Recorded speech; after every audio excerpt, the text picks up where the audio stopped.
Doriane, bonjour. Les journées omnisport, événements donc intégrés à vos études spécifiques, activité physique adaptée et santé. Cette année, vous avez décidé de faire le tour du monde, mais en restant à Besançon.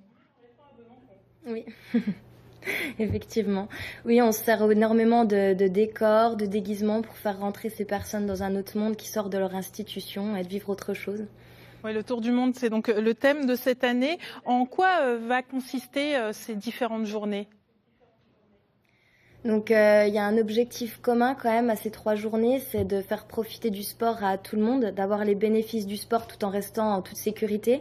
Donc ça, c'est notre cursus qui nous permet d'organiser cet événement parce qu'on apprend à connaître les différentes pathologies, qu'elles soient liées au vieillissement, au handicap mental, pour leur faire vivre une journée sportive tout en pratiquant en toute sécurité. Ces journées omnisport durent donc 3 jours. Le public est différent chaque jour ? Oui, donc le mercredi après-midi, on encadre des adultes déficients mentaux, le jeudi des enfants déficients mentaux et le vendredi des personnes âgées. Et en plus, cette année, on organise également la journée nationale du sport et du handicap. Donc on intervient dans un collège à Baume-les-Dames pour faire la promotion des activités physiques adaptées. Oui, d'autant que cette année, c'est la 30e année des journées omnisport. C'est vraiment une tradition que vous n'avez jamais rompue tout au long de ces années ?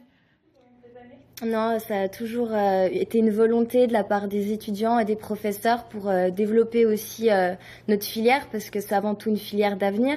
Les bénéfices du sport, ils sont plus à démontrer, mais c'est vrai que ça fait pas si longtemps que ça qu'on fait pratiquer et aux handicapés mentaux et aux personnes vieillissantes. Quelles sont les activités appropriées que vous leur proposerez pendant ces journées ?